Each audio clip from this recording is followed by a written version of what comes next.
Hey friends, Todd Reynolds here with the Mortgage Toddcast. Glad you're joining us today. I'm super excited. Today's a great topic.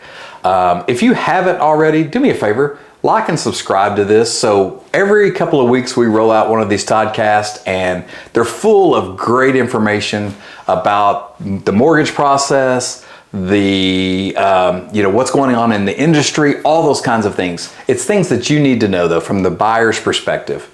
And as we've always said, it's not your mom and dad's podcast. This is a fast-paced 15-minute or so Toddcast that gets you all the information you need right out of the gate. Let me ask you this. Does your life ever change? Mine changes all the time. And if that's the case, why does your housing not change with it? And maybe it should.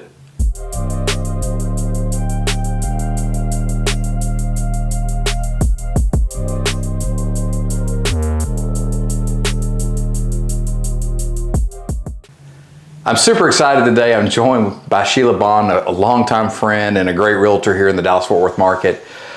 Sheila and I go way, way back from small networking groups. We've done a lot of deals together through the years, and the reality is this. There's no one better in the marketplace that really understands what life events, the changes in our lives, how that leads to what home you're in, or maybe what home you should be in, or at least prepared to be in.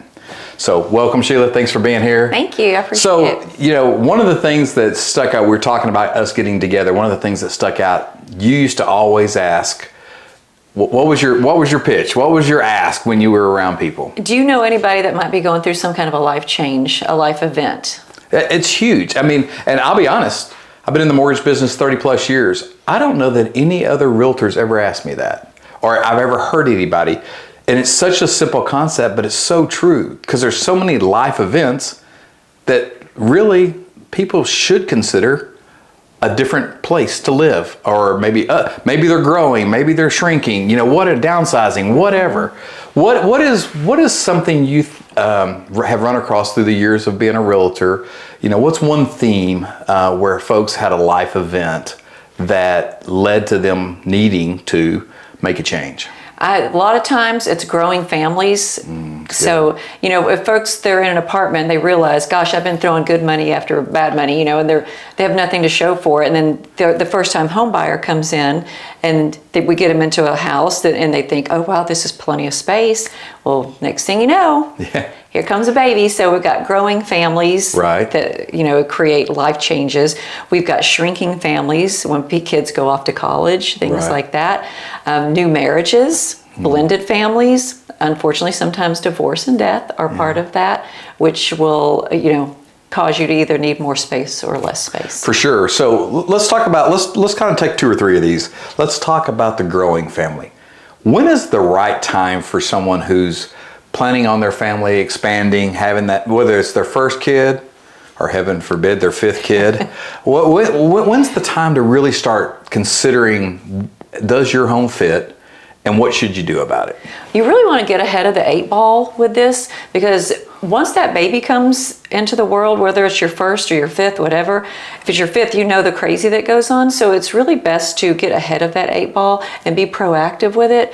So you're not scrambling at the last minute and emotional because you got the baby in you and your hormones are going crazy. So if you're really thinking about it, it might be a good opportunity to get ahead of that and get into the house so that you can grow into it and get everything set up. Yeah, one thing that I think people don't think about is a lot of times they're thinking square footage, they're thinking space. Right.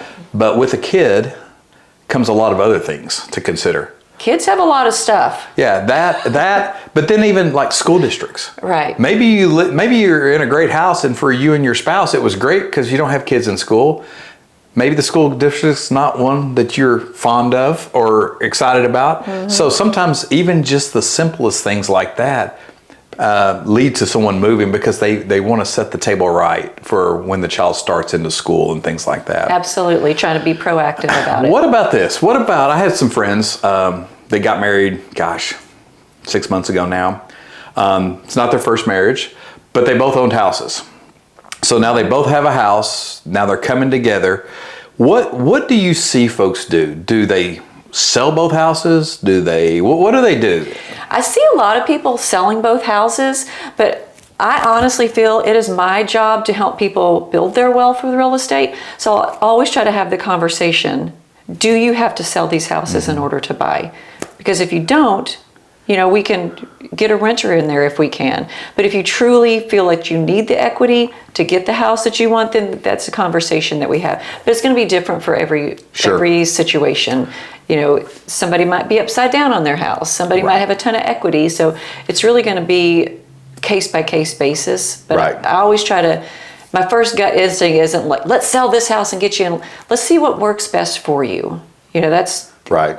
That's really, because that's my job, is to what works best for them. For sure. And I think that, every couple's different, every situation's different, whether it's, hey, we want to start a new life together. Honestly, it's a very mental decision, more so than a financial decision. But there's, I hate to use the word baggage, but there's memories associated with both of the other houses. Right. And so they want something new. The other thing I think about is sometimes they can leverage, in this case, my friends, again, they sold one of the houses, turned one into a rental for future income to build wealth, and used the proceeds from the one they sold to get something new together. Yeah. And I thought, that's a really good compromise in the middle. So that's always a big thing, I think, and that's a life event that happens. What about,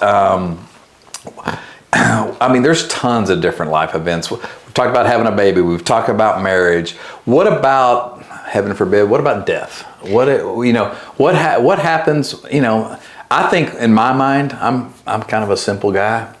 I think death comes much later in life, but there's no guarantees. We know that. Absolutely. And so, how have you helped people that unfortunately have to walk through this to realign and kind of restructure their whether it's their finances or just their life in general after something like that? And it's always tragic. This recently happened to me. My client passed away shortly after we closed.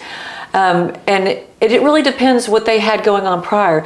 Did they have it reprobated? Did they have a will? There's so many different moving parts that are going on.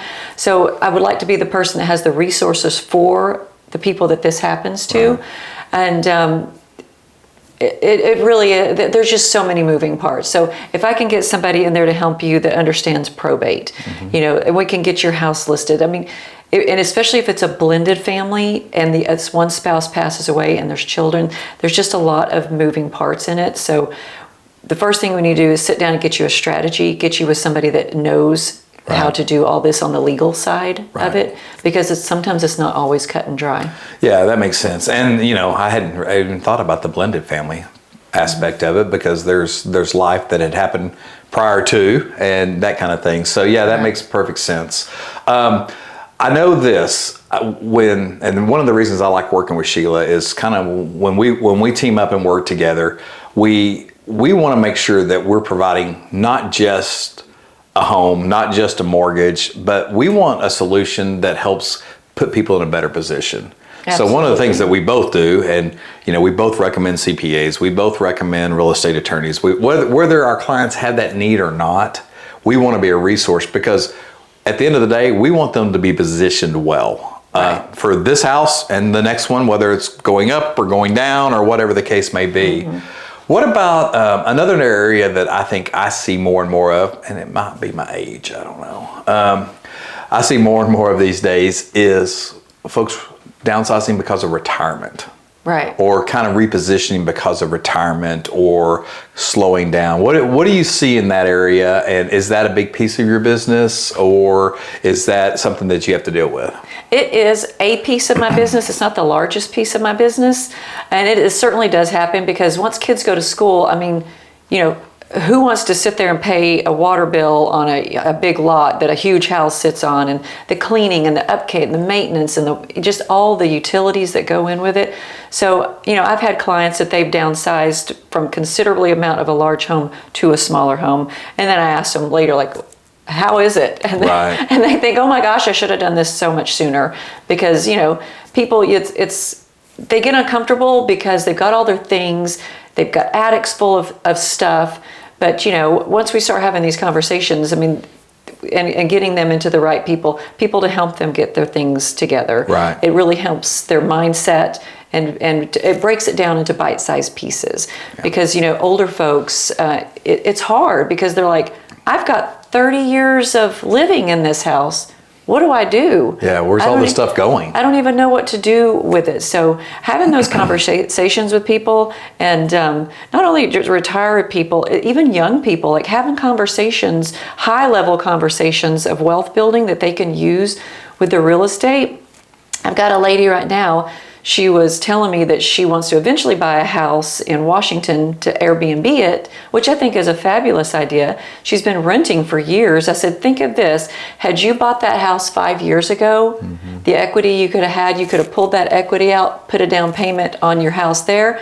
You got these people paying your mortgage, and then now you've still got your main house. So using that wealth that you could already have is just so huge. I mean, that's how I bought our first investment property. You own several. I do. I have several of them, but it all started with doing a cash out refi. I pulled out money out of my house and paid cash for something. That's awesome. Yeah. So that's awesome. I think, we've kind of been in this weird market in the last 2 or 3 years with downsizing, where I think downsizing has not been on its normal trend. Right. Housing prices had escalated to a point, rates had escalated to the point that people that used to downsize to save money didn't really work anymore. Right. The reality was the smaller house cost the same or more than what they were in, so therefore they chose to stay, which is the right choice. It also kind of created a little bit of a market bubble for us because we couldn't figure out, there were no the same amount of homes coming into the market that we were used to. I think you can speak better to this. I think we're in a better place today than we were 9 months ago or a year ago. Absolutely. So I don't think that's necessarily the case anymore. Have prices gone up? Yes. But I do think their homes are coming back into the market. They are, and things are starting to level out. For a long time, our price decreases were outpacing our new listings taken. I mean, it was like this, and now it's more like this. I'm seeing more buyers coming into the market, and we still have a few pockets where we're getting multiple offers, but more inventory is coming out there. I think things are getting more affordable. Buyers are coming out, which we're happy to see. Yeah, for sure. So let me ask you this. If someone hits one of these categories, what would you say their first step should be? Whether it's downsizing, upsizing, whatever the case may be, who should their first call be to? Step one, get a lender. Call Todd. This is not a paid endorsement, by the way. I can't. Let's say we go out and look at houses, and you don't have a letter, and you find the house. I can't even make the offer without the letter. Because I wouldn't accept something. So your pre-approval letter is basically saying, hey, I'm pre-approved for this. I'm a buyer. Like, I'm good. I've done my homework. Versus somebody that is just, it's a pretty day. Let's go look at this house. Right. That is real estate 101. Get a pre-approval. For sure. I will say this too, because I've known Sheila a long, long time. If you just have general questions, if you don't know that you're even considering doing something, because you don't know, the reality is this: she'll always take your phone call. So always, she'll answer any questions you've got, whether that means that you're going to end up doing something or not doing something. What I appreciate about her, and I think why we work so well together, we're both kind of made out of the same cloth as far as this. We want what's best for the client. It's not about getting a deal. And that's what I really appreciate about her is if the best deal is for you to sit tight for the next 2 or 3 years, she's going to tell you. Then sit tight. You should sit tight. And I'll stay in touch with you. I mean, absolutely. I'm not going to forget about you. I'll reach out, from every 2-3 months just to check in. That's awesome. See if anything's changed. So, just recapping, folks. Here's the reality. Life changes. And your house is a big part of your life, and it should change with you. Not just to change because you want to change. That's okay too. That's what you want to do. But the reality is sometimes there's a financial burden or future financial burden with a larger house or cramming a bunch of people into a small house. There's just events that happen that drive us to the point that we really should consider what that looks like for us, for our kids, for our future grandkids. So have the conversation. Call Sheila, ask questions. You're going to find our contact information at the end of this Toddcast. So just make sure you reach out. We'll answer any questions you've got. Thank you so much for taking time to be here. Of course. Thanks for having me. I Absolutely. appreciate it. It's always a good time to get together. Hey, remember, please like and subscribe. If you have questions and for some reason can't figure out how to get a hold of us, drop us a comment. We'll reach back out to you, take care of it that way. But every 2 weeks, we drop a new Toddcast. Don't be a stranger. Take care, friends.